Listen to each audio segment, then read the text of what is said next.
I hate traffic jams, right? And this is really the beginning. We all do, right? But I am the one that is actually usually take frustrations into the next step. So when I run into something that I get frustrated, I would ask myself, is this the way that it should be done? Is there a different way? I was thinking of addressing traffic issues for a long while, but it was only until 2006, where I was on vacation in the northern part of Israel, and when it was time to go back home, Israel is a small place. Back then, there were only 2 routes that you can take back home.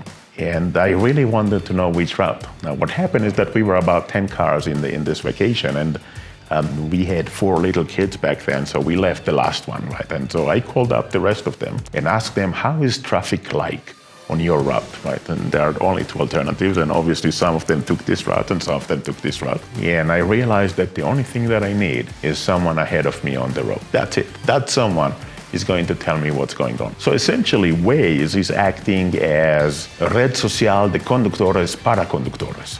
So really, a social network of drivers that we, the drivers, help the rest of the drivers. And we don't think about it because we are using Waze for our own benefit. But the impact that you create for other drivers are way larger than the value that you get yourself. And this is how we can create a community or a social network that everyone helps everyone and everyone gets rewarded.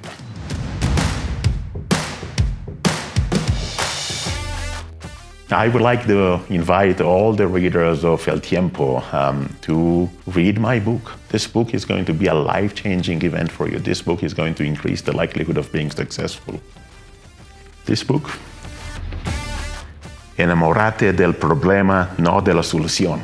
People told me that I've created a lot of value with Waze here in Colombia, and people cannot even drive without Waze anymore. This book is going to make more value to Colombian people.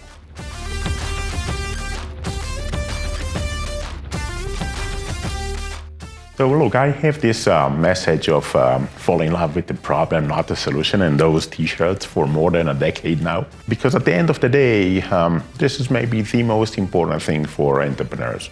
Entrepreneurs' journey is about value creation. The simplest way to create value is solving a problem.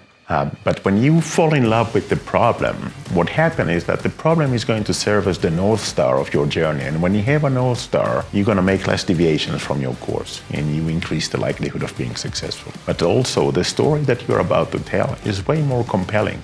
Just imagine that we will be here in 2007, and I will tell you I'm going to build an AI crowdsource-based navigation system. You're going to say, oh yeah, very interesting, but you don't care. If I will tell you I'm going to help you to avoid traffic jams, then you do care. And this is where you create engagement with your audience. So fall in love with the problem, not the solution. It's number 1 key for increasing the likelihood of being successful.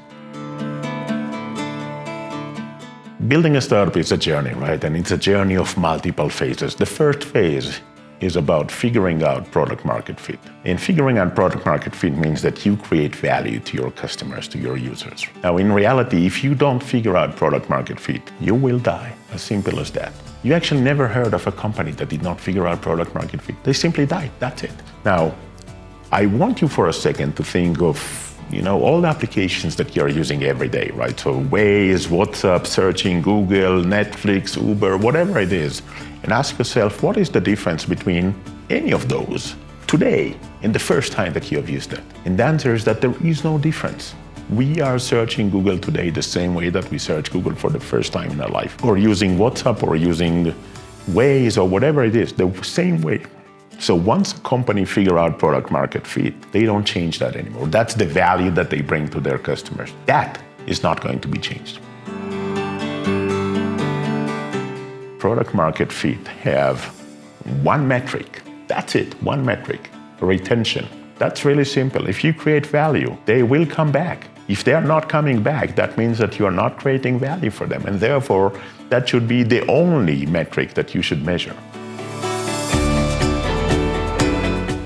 I met Steve Wozniak for the first time about 8 years ago at a conference in Guatemala. And we had dinner the night before, and he actually inspired me for one of the chapters. And this is the chapters about understanding users. So we had dinner the night before, and look, when I grew up, Steve Wozniak was my guru, right? He was the most important person in the technology space, and I was a software developer. And so the opportunity to have dinner with him and selfie was absolutely amazing. So I took my iPhone out, and I was lucky to have an iPhone. And you know, with the iPhone, if you want to take a selfie, you can click here, or you can use actually the volume button. And this is exactly what I did. I used the volume button, and he said, finally.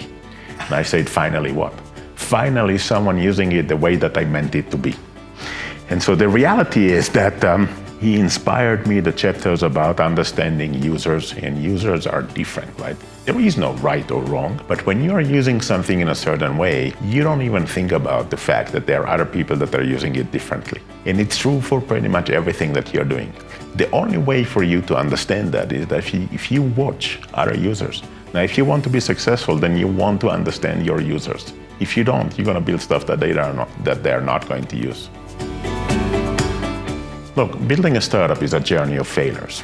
And we want to think that we know what we're doing, but the reality is that we're trying to build something new that no one did before. So we try one thing and it doesn't work. We try another thing and it doesn't work. We keep on trying different things until we find one thing that does work. And if you realize that this is going to be a journey of failures, then there are two immediate conclusions. The first one is that if you're afraid to fail, in reality, you already failed because you're not going to try. Albert Einstein used to say that if you haven't failed, that's because you haven't tried new things before. If you're going to try new things, you will fail.